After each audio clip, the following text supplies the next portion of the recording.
Ciao ragazzi, bentornati sul mio canale YouTube, siete in compagnia di Irene Antonucci nel format Tutorial per attori. Oggi andremo a rispondere a una delle vostre domande rispetto alla questione su come uscire da un'emozione, rispetto al video Piangere a comando che mi è piaciuto tantissimo e molti di voi mi hanno chiesto ok, ma una volta che ho ritrovato quell'emozione, ho fatto appunto, utilizzato la tecnica eccetera eccetera, come faccio ad uscire da quella emozione? Bene, ne parliamo oggi in questo nuovo video.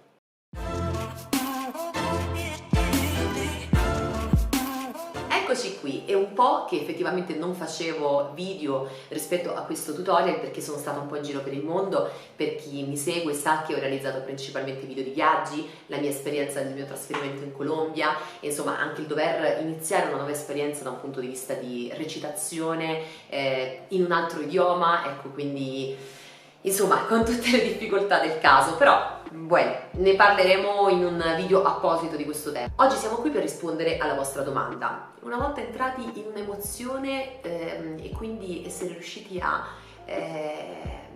piangere, a ridere e a vivere quell'emozione, come faccio dopo a uscirne? Uscire dall'emozione, che insomma è una cosa abbastanza tecnica, il nostro linguaggio insomma degli attori non è una cosa semplice, concordo con voi effettivamente, e vi spiego però un piccolo, facciamo un passo indietro. Quando noi andiamo a ricercare un'emozione, di solito questo accade anche di casting, insomma, per oltre che prima di arrivare ad una scena e quindi a girare un film, una serie, una web series, un cortometraggio, insomma quello che sia, anche il teatro, però principalmente ora stiamo parlando di un lavoro con la camera, si fa un lavoro di ricerca di una quarta parete. La quarta parete appunto è quello status emozionale che si crea rispetto al nostro vissuto, quindi un'esperienza in particolare che noi andiamo a ricercare al fine di metterla al servizio del nostro personaggio, che probabilmente quella situazione del nostro vissuto, quindi la andiamo a ricercare da noi stessi, dentro di noi, rispetto alle nostre esperienze, ci permette di andare ad associare a quel personaggio una situazione, un'emozione, una esperienza, un vissuto che viene chiamata appunto quarta parete, che è molto simile a quello che andrà a vivere quel personaggio in quel determinato momento.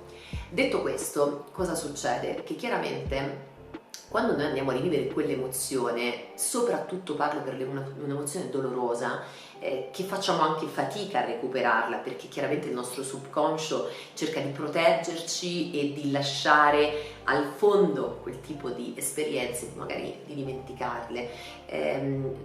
Sappiamo che quella quarta parete per noi è dolorosa, è doloroso ricordarlo, è doloroso altrettanto viverla, ma il punto di vista da cui bisogna guardare la cosa è differente. Andando a rivivere quella quarta parete, che cosa comporta? Che questo ci permette sì di rivivere quell'esperienza, ma di andare a sanare quell'esperienza e quindi ci permette di poter fare pace con quell'emozione che probabilmente era irrisolta, che ancora ci portavamo con rancore dentro.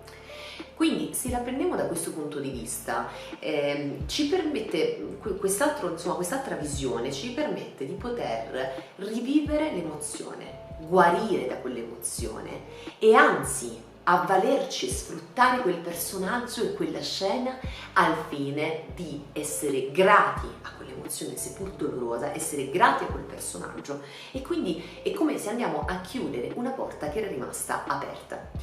E qui giungiamo alla risposta. Nel momento in cui andiamo a chiudere la porta di un'emozione, di una quarta parete che era rimasta aperta, in realtà il procedimento poi di uscire dal personaggio, uscire dall'emozione, sarà più semplice, perché chiaramente, come tutte le cose, per poter viverle e dare una giusta accezione, tutto lo viviamo appunto da un punto di vista energetico.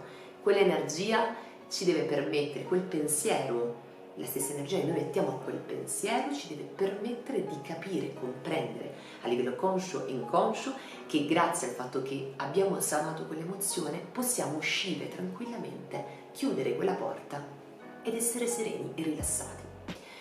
Non è sempre semplice perché è un esercizio, è un lavoro emozionale che bisogna fare, un lavoro energetico, di sviluppo personale. Io dico sempre che un attore non solo deve studiare recitazione, ma deve fare un sviluppo personale, un lavoro personale su se stesso a livello energetico, di pulizia. Ed è a questo proposito che vi consiglio di guardare questo video qua in alto, dove parlo appunto delle affermazioni per un attore. Sì, un attore deve imparare ad autoaffermarsi facendo delle affermazioni. Ne parliamo in questo video, quindi andatelo a vedere se volete approfondire l'argomento, perché è molto importante.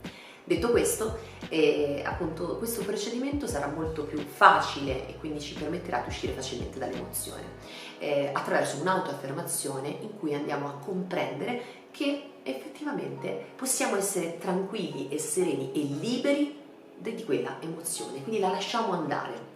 È un lavoro appunto energetico, è un lavoro mentale, è un lavoro emozionale che dobbiamo fare nel momento in cui abbiamo terminato di vivere quella esperienza e quell'emozione. Io spero che questo esercizio vi possa aiutare, vi consiglio appunto di vedere quell'altro video, perché andando ad associare tutti i passaggi, facendo un lavoro personale, questo vi permetterà di uscire più facilmente dall'emozione. Una piccola nota, insomma, rispetto ad alcuni commenti che ho letto sotto il video di Piange raccomando, di consigli un po' nel senso non proprio canonici, non proprio consigliati, di utilizzare particolari prodotti per indurre insomma il pianto. No ragazzi, assolutamente no. Utilizzate la tecnica, utilizzate l'energia, e l'energia che vi caratterizza come attori, ma prima di tutto vi caratterizza come persone, perché la vostra energia, il vostro vissuto esperienziale è sicuramente differente rispetto a chiunque altro come essere umano, prima ancora che essere un attore.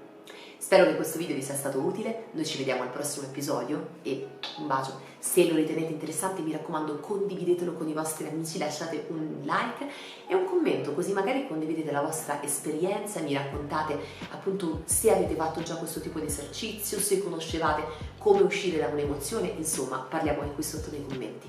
Ciao, alla prossima!